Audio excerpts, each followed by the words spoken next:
troisième et dernière partie de l'Africa Newsroom. Nous sommes toujours en compagnie de nos éditorialistes Jean-Marie Bitomo, Jean-François Kandikombe et Gracien Okindikiza. Le deuxième Airbus de Congo Airways, la nouvelle compagnie aérienne de la République démocratique du Congo, est arrivée à Kinshasa. La réception du nouvel appareil pourrait permettre d'envisager le vol inaugural de la compagnie dans les jours qui viennent pour un démarrage des vols commerciaux courant octobre. Un reportage de notre correspondant Jacques Amboka. 50 millions de dollars américains, c'est la somme déboursée par le gouvernement congolais pour l'achat de 2 Airbus de type A320 qui lancent les activités de la nouvelle compagnie aérienne nationale dénommée Congo Airways. Un pas vers le progrès est franchi. Mais le pari est loin d'être gagné dans ces pays de 2 385 000 km² avec ses plus de 50 aéroports et aérodromes. Et selon les instructions du président de la République, chef de l'État, il a instruit le gouvernement de la République pour que d'ici le mois à venir, que la flotte de Congo Airways puisse s'accroître de manière à passer de 2 à 4, ou sinon 6, pour que Congo Airways puisse être capable de satisfaire à la demande. Le coût du transport aérien en République démocratique du Congo a toujours été jugé exorbitant. La présence d'une compagnie nationale aérienne pourra contribuer à l'application de la mesure prise par le gouvernement de réduire de 30% les prix des billets d'avion. Tout ceci a pour effet justement de rendre fluide la circulation aérienne et de réduire le coût. Donc, au jour d'aujourd'hui, la situation est toute différente et on ne peut plus comprendre que les prix qui étaient appliqués jusque-là puissent perdurer parce que lorsque vous considérez quelqu'un qui est à l'intérieur de la République démocratique du Congo, qui doit aller d'une ville à une autre, il paye un billet plus cher que quelqu'un qui irait en Asie, qui irait en Chine, qui irait à Dubaï. En attendant l'acquisition des autres avions pouvant desservir les destinations étrangères, la compagnie prévoit de desservir pour l'instant les destinations nationales. Les vols inauguraux seront annoncés bientôt, affirment les autorités. Jean-François, certains analystes estiment déjà que cela sera difficile pour cette compagnie de durer. Qu'est-ce que vous en pensez? C'est possible, mais ça veut dire qu'il l'affirme sur la base d'un certain nombre de données que je n'ai pas ici, mais l'initiative me paraît être une initiative nécessaire dans un pays aussi grand. Le Congo, c'est quasiment un continent. Donc, un pays aussi grand, il faut pouvoir assurer le transport, ne serait-ce que pour son développement économique, assurer la fluidité de la circulation à l'intérieur du pays. C'est aussi d'ailleurs, on le sait depuis longtemps, un défi pour la gouvernance, ce pays, parce que relier Kinshasa et Kisangani, c'est la croix et la bannière, mais je trouve que c'est une excellente initiative, de la même manière que c'est une excellente initiative de pouvoir pratiquer des tarifs qui sont raisonnables. Mais nous connaissons tous le problème, qui est le problème de nos compagnies aériennes continentales, c'est le problème de la gestion. Est-ce que les coûts qui seront pratiqués pour les billets correspondent à la viabilité économique de l'opération? Est-ce que la gestion va être rigoureuse? Est-ce que finalement la Congo Airways ne va pas devenir la compagnie des nantis? Chez nous, c'est toujours comme ça, et qui finissent par ne pas payer leurs billets d'ailleurs, ce qui fait tomber, c'est peut-être à partir de là que les différents spécialistes dont vous parliez tout à l'heure ont considéré que ça ne va pas durer longtemps, mais je ne désespère pas de considérer que nos amis congolais du Congo démocratique sont aussi rigoureux que démocrates.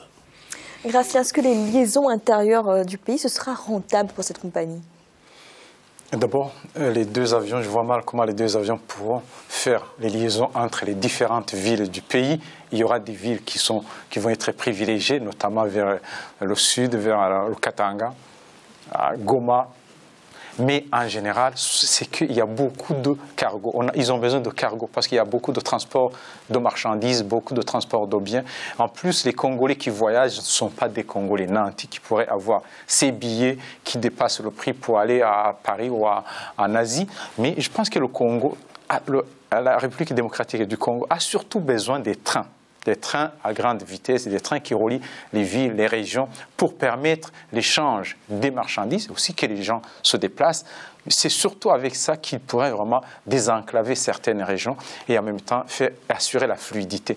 Mais avec les avions, combien d'aéroports, on sait bien ce qui se passe, notamment des avions, il y a pas mal d'avions des Ukrainiens qui atterrissent à Goma, qui atterrissent hors piste, souvent dans les montagnes.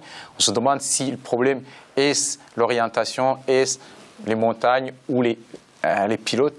Mais c'est difficile vraiment de concevoir l'amélioration de la circulation à l'intérieur du Congo, de RD Congo, avec l'aviation. Alors oui, Jean-Marie, c'est une question qui se pose. Est-ce que la priorité était cette compagnie aérienne ou d'améliorer les transports terrestres existants ? Moi, je postulerais, si vous voulez, la problématique qui nous est posée là, une problématique assez complexe, c'est-à-dire on ne peut pas partir dire de but en blanc que voilà la solution idoine. Bon, là, il y a un choix gouvernemental qui est fait. Effectivement, par rapport à la première question que vous avez posée à Jean-François, vous avez, si vous voulez, la maintenance des avions et l'industrie aéronautique chez nous en Afrique, si vous voulez, souffre déjà d'un manque de spécialistes. Ce qui fait que quand une compagnie se crée en Afrique, vous avez très très peu de spécialistes pour pouvoir baisser les coûts pour que nous profitions de notre main-d'œuvre. Donc la plupart des pièces qui viennent de l'étranger coûtent énormément cher. Donc en termes d'exploitation, là, si la RD Congo a pour ambition de pouvoir baisser les prix par rapport aux compagnies internationales, ils ne sont pas seuls sur le marché, il y a la concurrence internationale. Concernant les deux avions, je dis, c'est de ça que je parle pour l'instant. Dans un second temps, les dessertes locales sont impératives et pour pouvoir relier le pays, assurer un peu la fluidité dont parlait Gratien là tout à l'heure. Mais maintenant, d'un autre côté, on sait très bien que les distances qu'il y a, c'est-à-dire en RD Congo, c'est énorme. La République démocratique du Congo, c'est 5 fois la France. Donc 5 fois la France, on a besoin de plus de dessertes intérieures, même qu'en France. Donc à partir de là, c'est aux autorités de réfléchir. Quel est le business model qu'on met en place pour pouvoir satisfaire cette demande-là? Et maintenant, revenir à un moyen de transport qui puisse servir le plus grand nombre. Le plus grand nombre, ce serait peut-être le terrestre, comme vous le disiez tout à l'heure, Fanny, à savoir, même si ce n'est pas du ferroviaire, mais ne serait-ce que refaire déjà les routes, on peut, avec des bonnes routes, faire des compagnies d'autocars qui puissent faire ces jonctions-là. Donc, à partir de là, la stratégie mise en place par la RD Congo, me semble assez difficile pour aller jusqu'au bout. Parce qu'on voit toutes les compagnies aériennes aujourd'hui ont des problèmes. Il y a Air France qui est en train de supprimer les emplois et tout ce qui s'ensuit, sachant très bien que ils vont régulièrement chez nous. Est-ce que la Congo Airlines pourra être compétitive par rapport à Air France qui ont moult appareils? Merci. Dans l'actualité également, la Côte d'Ivoire a un taux d'adultes analphabètes de 44%. Le gouvernement veut diviser ce chiffre par 2. L'école obligatoire pour les enfants de 6 à 16 ans pourrait résoudre le problème à long terme. Mais dans l'immédiat, les adultes sont encouragés à s'inscrire dans des centres d'apprentissage. Un reportage de notre correspondant Olivier Conan. La Côte d'Ivoire compte 44,7% de personnes analphabètes. Le gouvernement veut baisser ce taux à 20% en 2020. Les femmes représentent 60% des adultes analphabètes. C'est pourquoi le gouvernement a institué l'école obligatoire pour les enfants de 6 à 16 ans. Pour les personnes adultes, des cours sont aménagés en fonction de leur emploi du temps. Objectif, leur permettre d'apprendre à lire et à écrire sans un impact négatif sur les activités professionnelles. Les techniques d'enseignement sont également adaptées à leur situation. C'est-à-dire de planter les objets, c'est-à-dire le pilon, la calebasse, le grain de maïs et le citron. À partir de ces objets naturels, on peut apprendre à déchiffrer les lettres. Pour écrire un A par exemple, j'ai à prendre un citron avec un petit pilon à droite. Ça me donne le A. Pour faire le C, comme il y a la calebasse dans mes trucs, donc je prends la calebasse qui est ouverte à droite, ça me fait le C. Donc c'est à partir de ces éléments-là qu'on apprend à déchiffrer les lettres et à écrire A, B, C jusqu'à Z. L'analphabétisme est très répandu dans le milieu des transporteurs et en particulier celui des chauffeurs. En plus de les aider à mieux travailler, savoir lire et écrire est aujourd'hui nécessaire pour leur permettre d'acquérir une certaine autonomie dans les actes de la vie civile. Lorsqu'on ne sait pas lire et écrire, c'est comme on est mort vivant. Parce qu'il y a des coins où tu vas, on dit, bon, voici le formulaire, il faut remplir toi-même. Tu veux le donner à quelqu'un, il remplit pour toi. Or, si c'est lire, tu remplis toi-même sans problème. C'est peut que tu parles quelque part, tu as un code. Or, ce code, on dit code secret. Et puisque tu ne sais pas lire et écrire, tu es obligé de donner à quelqu'un. Puis il met ce code-là, peut-être demain, il prend ça pour s'en servir. Donc c'est ça qui m'a poussé à venir ici et apprendre à lire, à écrire, pour pouvoir être indépendant de moi-même. Pour atteindre l'objectif de réduction de moitié du taux d'analphabétisme en 2020, le gouvernement ivoirien va encourager l'établissement de centres d'alphabétisation pour adultes. Dans le cadre de l'école obligatoire, le gouvernement a déjà prévu 700 milliards de francs CFA pour la rentrée scolaire 2015-2016. 3 millions d'élèves des écoles primaires publiques vont recevoir gratuitement des kits scolaires d'une valeur de 10,44 milliards de francs CFA. Le taux de scolarisation nationale est passé de 77% en 2010 à 95,5% en 2015. L'ambition du gouvernement est de le porter à 100% en 2025. Jean-François, un taux de 44% d'analphabètes, ça vous paraît énorme? C'est énorme. C'est énorme, c'est même incompréhensible au début du siècle où nous sommes. Je pense que la Côte d'Ivoire est parmi ces quelques rares pays africains, tous francophones, qui ont suivi en matière d'éducation, en matière d'alphabétisation plus exactement, un chemin un peu en dents de scie. Au moment des indépendances, j'ai vécu les situations que nous sommes en train de voir là. Lorsque je suis allé à l'école à 4 ans, j'étais avec les anciens du village. Et ensuite, les choses ont évolué. Et puis, il y a eu une sorte de dépression, de zone de dépression que je ne peux pas ne pas lier à tous les troubles politiques que nous avons connus dans ce pays au moins ces 10 dernières années, qui se suivent, qui ont déstructuré une partie de l'économie, mais aussi de l'éducation. Et nous arrivons à ce résultat qui est qui correspond à une génération en réalité, à une génération qui a été sacrifiée sur l'autel des troubles politiques. C'est pas acceptable sur un continent comme le nôtre, parce que, comme nous le disons souvent ici, l'éducation c'est d'abord la première des richesses que nous pouvons avoir pour le développement. Donc maintenant, le gouvernement a décidé de prendre ça à bras le corps. Il y a beaucoup d'exemples en Afrique. On en parlait tout à l'heure. Je pense que Gracien en parlera. J'ai déjà trop parlé, mais il y a beaucoup d'exemples en Afrique à suivre, notamment dans les pays anglophones, mais pas seulement. Il y a aussi des pays francophones, comme celui de mon voisin, qui mériterait d'être suivis comme en exemple en Côte d'Ivoire ou ailleurs. Alors malheureusement, on manque de temps, donc on va devoir passer au chiffre du jour.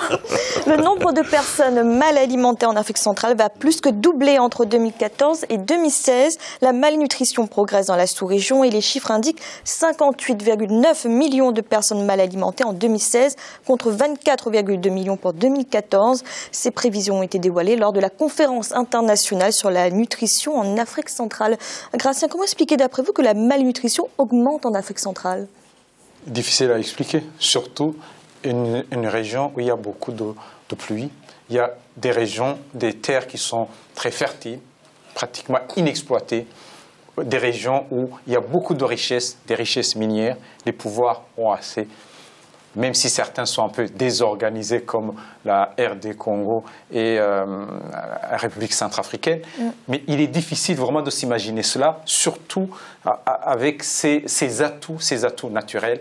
Mais on peut l'expliquer par, moi je dirais, un manque de visibilité des dirigeants, de se dire finalement, c'est ce qu'on a dit bien avant, le principal, ce n'est pas d'exploiter le pétrole ou les mines, d'exporter le coltan ou autre, c'est surtout de nourrir sa population, de miser sur l'agriculture. Du moment où on arrive à nourrir sa population, on n'a pas besoin de beaucoup de devises pour importer les produits. Et en même temps, c'est qu'on a une population qui est correcte, qui a une bonne santé. Les gens qui sont nourris sont en bonne santé et donc peuvent œuvrer à des activités de développement du pays. Sinon, on ne peut pas se développer avec un peuple qui a faim.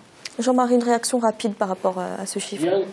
Par rapport à ce chiffre, de mon point de vue, il y a une corrélation directe. La corrélation directe est liée à quoi? Elle est liée au fait qu'en Afrique centrale, vous avez pas mal de pays qui sont tombés en guerre.